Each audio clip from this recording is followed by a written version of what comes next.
What's up? Coach Vassar, thank you for joining me. OTF Audio Daily Beats. Welcome to February. Also, welcome to the new people who are tuning in for the first time. As always, I appreciate you being here, spending your time with me, listening to me talk about these workouts, give me my insights. If you find value in them, let me know. You can support me. Information is in the description. If you have any feedback, as always, let me know. Saturday, February 1st. This will also repeat on the 17th. We kick off February strong with a run row, focusing on endurance on the treads, rowers, power on the weight floor. As always, we'll talk about key concepts, break down the tread side and rower for this one, weight floor, and the 3G. You will have tread cards for this one, so make sure you have those primed and ready the night before. That being said, key concepts today. This run row emphasizes long efforts on the rower and treadmill. Perfect for pacing practice and improving your 1 mile or your 2,000 meter time. For the floor, we have 3 blocks where you find your explosive power. If members were recently in for the January 26th workout, this is like a great extension of that, where people are able to practice pacing to prepare for the 2,000 meter row, as well as the 1 mile benchmark that we will see, of course, at the end of the transformation challenge. Super exciting. You do need benches out for the weight floor, so it's just something to be aware of. So for the treads and the rowers, we're going to build endurance and focus on pacing with the run row. We'll start with a 1,000 meter row, move to a 1 mile tread, and finish with another 1,000 meter row. How far can you get through this block? Spicy.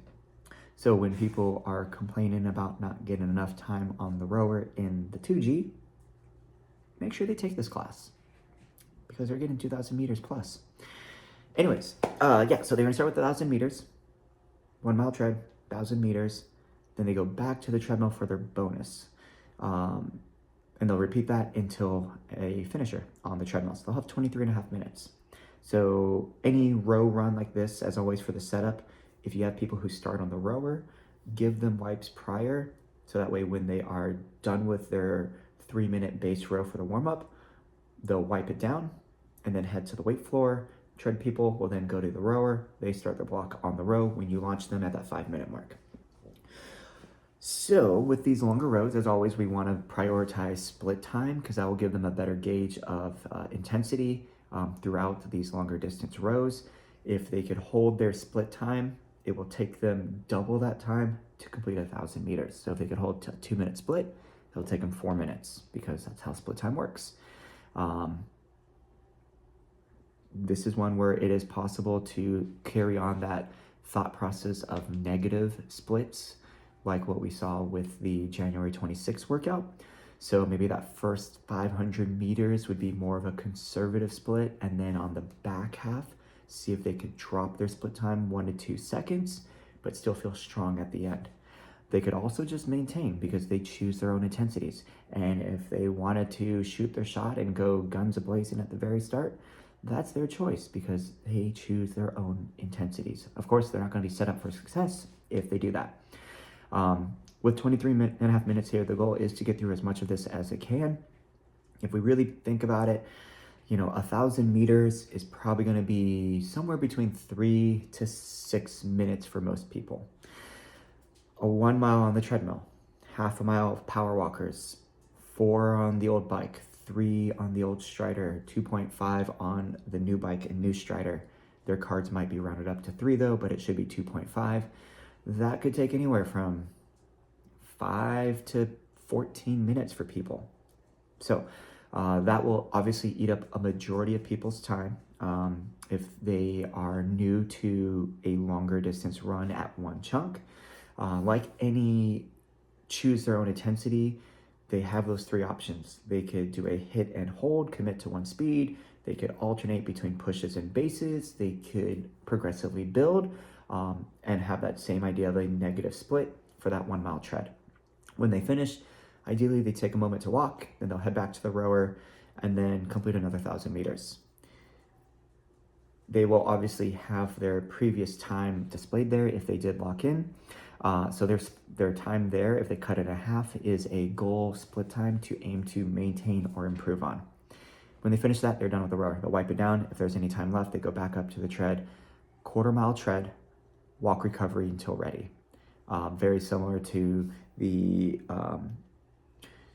tread portion of the 3G version of January 26th. So if people are wondering, like, this seems really familiar, that's probably why.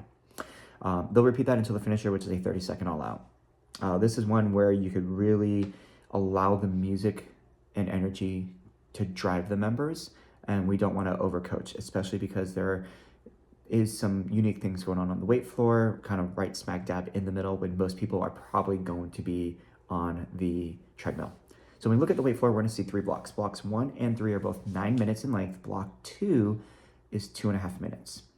The longer blocks, they're going to be circuits. You do 3 exercises, rinse and repeat, breaks as they need to.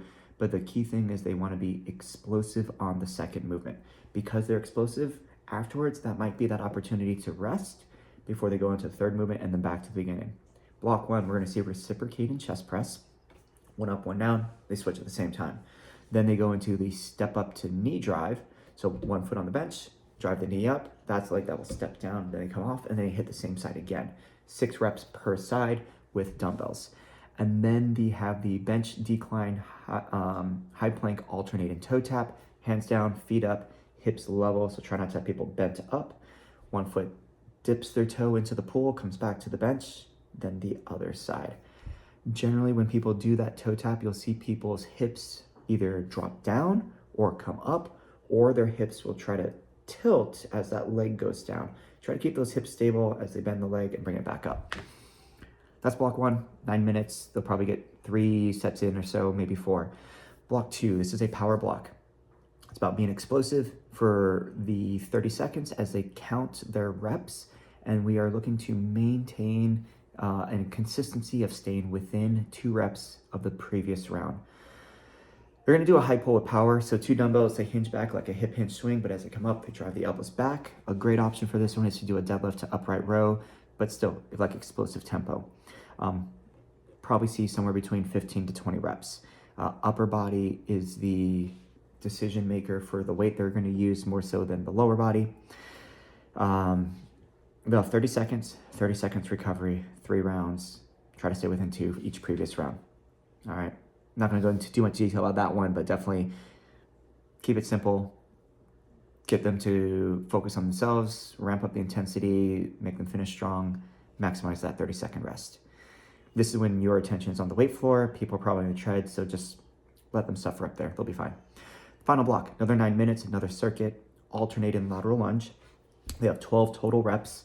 Dumbbells will frame the knees. They come back up.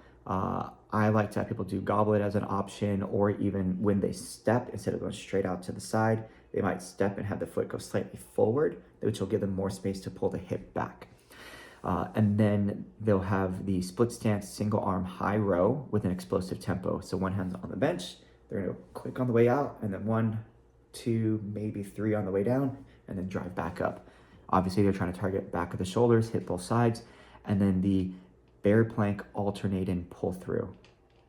So that will be their last thing there. They'll repeat, and then their finisher is the high pull with power from block 2 for another 30 seconds.